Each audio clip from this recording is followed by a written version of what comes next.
What they discovered in Princess Leonor's private quarters changes everything.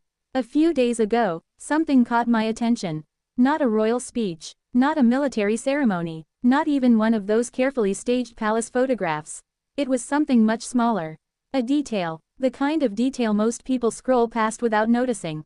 And yet, the more I thought about it, the more I became convinced that this tiny glimpse may reveal more about Princess Leonor's future than any official statement ever could. Because sometimes what matters most isn't what a royal says in public. It's what they choose to surround themselves with when nobody is watching. And that's where today's story begins. Not in a throne room, not in front of cameras, but inside the private world of the woman who will one day become Queen of Spain. Now here's the question that keeps bothering me. What if the biggest clue about Leonor's future has been sitting right in front of us this entire time? And what if the palace never intended for us to notice? Before we get into that, I want you to keep one thing in mind. This isn't about gossip. It's not about rumors. It's about understanding the person behind the title. Because in my opinion, that's becoming increasingly important as Leonor steps closer to the biggest role of her life. And if you're new to Leonor's story, subscribe, I post every day. Now let's get into it. Over the last few years, we've watched Leonor transform at an incredible pace. One moment she was the shy young princess standing beside her parents. The next, she was delivering speeches. Then came international appearances. Then military training. Then a growing level of confidence that even critics have started acknowledging. But here's what fascinates me. The public version of Leonor is becoming easier to understand. The private version is becoming harder. And that's exactly why every rare glimpse behind palace walls creates so much discussion. Recently, observers began focusing on details seen during carefully released palace content. Nothing dramatic, nothing scandalous, just ordinary items, books, notes, personal touches, objects that suggest how she spends her time when royal duties disappear for the day. At first glance, it sounds insignificant. But I don't think it is. Because history tells us something important. Future monarchs reveal themselves long before they wear the crown. Not through speeches, through habits. Think about it. When people discuss Prince William, they often point to years of preparation that shaped his approach to leadership. When people discuss Catherine, Princess of Wales, they talk about consistency and discipline. The public didn't learn those things overnight. The clues were there long before. The same may be true for Leonor. And this is where my perspective differs from a lot of royal commentary. Most people are looking for drama. I'm looking for patterns. Because patterns tell the real story. What stood out to me wasn't any single object. It was what those details appeared to represent. Preparation, discipline, focus, curiosity. Those aren't exciting headlines, but they are the traits that often determine whether someone succeeds under enormous pressure. And let's be honest, very few young people in the world face the kind of pressure Leonor faces. Imagine spending your entire life knowing your future has already been planned. Every public appearance analyzed, every expression discussed online, every mistake magnified, every success questioned. That's not normal, and yet Leonor continues moving forward. Which brings me to something I've been thinking about lately. Is Spain preparing a future queen?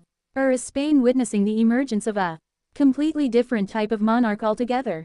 Because I don't think Leonor is trying to copy anyone. Not her father, not her mother, not other European royals. She's building something that feels uniquely her own. And that's where the conversation becomes really interesting. While Prince William represents continuity in Britain, Leonor seems to represent adaptation. While older royal generations often focused on preserving tradition, Leonor appears equally focused on proving competence. That's a huge difference. And honestly, I think it's intentional. The modern public doesn't automatically trust institutions the way previous generations did. Titles alone aren't enough anymore. People want evidence. People want substance. People want authenticity. That's why those seemingly ordinary details matter.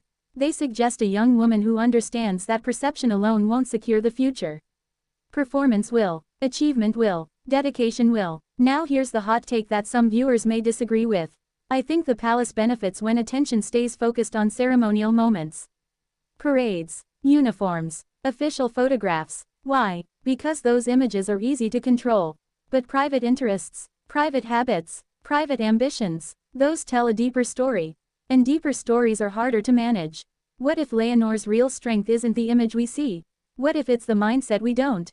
That's the possibility I keep returning to. Because every generation eventually faces a defining challenge. For Leonor, that challenge may not be political. It may not even be constitutional.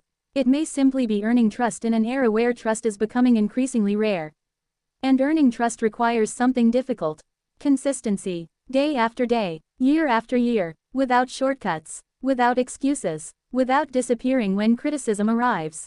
That is what future leaders are judged on. And from what we've seen so far, Leonor appears to understand that. Another thing I've noticed is how conversations around her have changed. A few years ago, discussions centered around potential. Now they increasingly center around expectations. That's a major shift. Potential is theoretical, expectations are real, and expectations can be heavy. Especially when millions of people are projecting their hopes onto you. That's why I think these glimpses into her personal world resonate so strongly. People aren't just trying to understand a princess. They're trying to understand the future. They're looking for reassurance, for clues, for signs that the next chapter is being written carefully. And maybe that's what makes this story so compelling. The discovery itself isn't the point. The meaning people attach to it is. Because when observers look into Leonor's private world, they're really asking a much bigger question. Who is she becoming? Not the princess, not the symbol, not the future queen, the person. And honestly, I think that's the question that matters most. Because crowns don't lead nations. People do. Titles don't inspire confidence. Character does. And if there's one lesson I've learned from following royal stories over the years, it's this. The moments that change everything are rarely the loud ones. They're usually the quiet ones. The moments nobody notices at first. The moments hidden in plain sight. The moments that only make sense later. Maybe that's exactly what we're seeing now with Leonor. Not a scandal, not a controversy, not a palace secret, but something far more important. A glimpse of the person she is becoming before the rest of the world fully realizes it. And years from now, when people look back at this chapter of her story, they may discover that the biggest revelation wasn't what was found inside her private quarters. It was what those details quietly revealed about her future. And that's what I think most people are missing. Not what was discovered, but what it means. What do you think? Are these small details genuinely revealing Leonor's future, or are royal watchers reading too much into ordinary moments? I'd love to hear your perspective.